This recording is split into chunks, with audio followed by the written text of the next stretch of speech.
Be Humble, Be Powerful, a podcast series by me, Franziska Frank, about humility and leadership. Today's podcast is about the general topic, humility and leadership. How can the two go hand in hand? Many people wince when they hear the words humility and leadership combined. The concepts seem too far apart. Humility and leadership, really?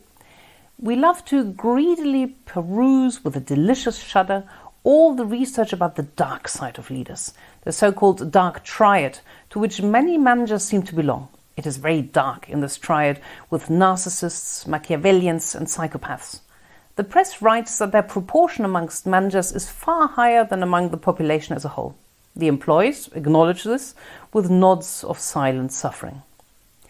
Even if the impact of these three types of negative leaders is measurably negative, it seems to many as if it is primarily those who can be successful in companies. Who else would be willing to slog away at this hard job of leading unless their own inflated ego demanded it? And it is a select few that are willing to become managers in the first place.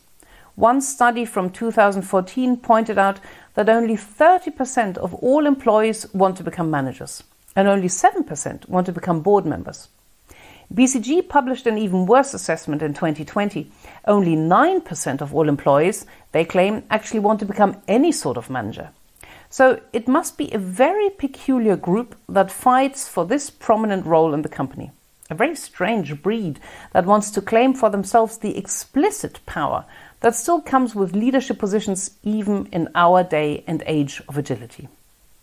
The question arises, can humble, polite or modest people ever actually succeed in becoming leaders? If they want to. Corporate structures, internal politics, the demands of investors, surely only narcissists, Machiavellians and psychopaths can master all this, correct? And even if such a luminous being as a humble manager were to make it, can he or she motivate employees, implement visions, satisfy board members and stakeholders? If he or she is humble, will they not automatically be labeled as weak and be a failure? How easy it is to think of narcissistic managers and how difficult it is to think of humble ones, initially. Look at how brilliantly a Steve Jobs shone, who carelessly insulted his way through his company. Anyone familiar with Walter Isaacson's biography of him knows that he was neither modest, humble, nor appreciative, and was perhaps appreciated as a great leader for those very reasons. Similar narcissism can be found with Adam Neumann, the former CEO of WeWork, who lived self-focused, jetted around the world and vastly overestimated his business model as well as himself. Or let us remember Travis Kalanick, former Uber boss, who neither noticed nor cared about others and created such an aggressive working atmosphere that it actually finally broke his back. Should that not spook you and lead you to the conclusion that there is no room for a different style in management? Put like that, however, it is blindingly obvious that there is room for fundamentally different ways of leading. First of all, Neumann and Kalanick have failed. Secondly, who has not read positive things about the leadership style of a Satya Nadella at Microsoft, who not only talks about empathy and growth mindset, but actually seems to embody it? Or about Tim Cook at Apple, who leads democratically, calmly, and by asking questions repeatedly, and who actually is willing to listen to the answers? Think about the executives you know. Are there really that many on the dark side of power? Is there not a large group of managers who are simply trying to do their best? Are there not many who put their team first and limit themselves to setting the broad parameters for the work to be done, communicating purpose, removing obstacles and appreciating the team? Are there not also many of these at the very highest level of the company? Of course. Many of them exist, and we will see that many are humble according to the definition that research has agreed upon. But are they really successful? Measurably successful? To answer this, let us firstly take a look at the management classic from 2001, From Good to Great by Jim Collins. A quick reminder, Collins asked himself the question, are there companies out there that are successful in the long run? Not just for a few years, but for at least 15 years. If these could be found, what was it that sets them apart from the rest? Collins and his team looked at a total of 1,435 good companies and found 11 great ones. These then were on average a full 6.9 times better than the market, more than twice as good as the famed GE company under the leadership of Jack Welch. What did Collins find at these 11 companies? Besides some principles which he called flywheel and hedgehog, he found a pile of CEOs whom no one knew anything about, who did not seek the press wildly thumping their chests, who were no alphas and neither fanatically admired nor even known in the public, who instead led their companies quietly with a strong will and great humility. These CEOs were very clear and relentless in what they wanted. At the same time, they were humble and completely clear in themselves that they were limited as individuals. They humbly attributed a large role to their employees, the circumstances, and also to just plain good luck. They did not want to take credit for themselves or their own role, and were simply driven to achieve the best for their company, not the best for themselves and their own ego.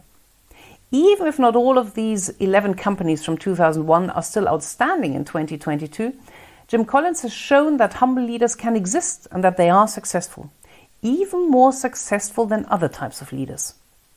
This blog series will be a deep dive on the topic of humility and leadership, and will put lots of meat on the story of humble leadership. It will not only give you a clear definition of humility, but also share with you the measurable effects of humility, as well as the roadblocks, the stumbling blocks on the path to becoming a humble manager. Since approximately 2012, numerous researchers have not only neatly defined the term humility, but also examined the effectiveness of humble behavior. More than 200 studies involving more than 35,000 executives and employees have shed light on the topic from many different angles. The research answers questions such as these. What does a humble manager bring to his or her employees? Does it make them stronger? Does it weaken them? Does humility generate a better culture in the company? Does it result in better financial results? What happens to the leader? Do they personally gain from humility? Are they seen as stronger leaders? Are there limits to humility? I am sure that most of you, thinking about this, will immediately come up with many ideas why and how humility might be impactful. And I hope that you will find all the answers that you seek in the upcoming contributions. But first, you need to understand why it is I that am actually talking and writing about these topics. Why me? Because I have not only reviewed these 200 plus studies about humility, am in conversation with other researchers, but have also conducted numerous studies of my own. Approximately 3,500 participants worldwide have participated in my research. Numerous studies are still ongoing, and my goal is to build a large database which every company and every manager can use to compare themselves and understand, yet better understand, where the individual roadblocks on the way to humility lie. I am also speaking out on the topic because over the past few years I have interviewed more than 160 board members and top managers on humility, and have gathered not only insights for research but also wonderful stories, examples and quotes. I've also been able to test the practical relevance and applicability of humility while teaching it in numerous companies.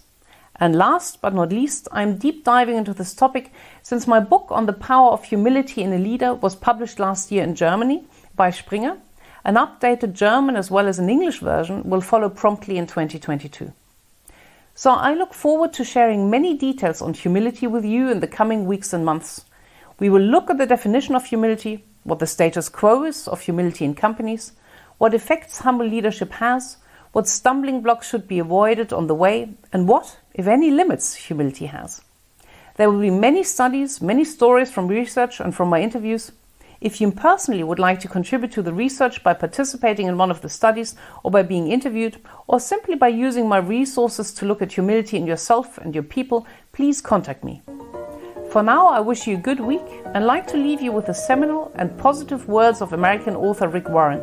Humility is not thinking less of yourself, it's thinking of yourself less.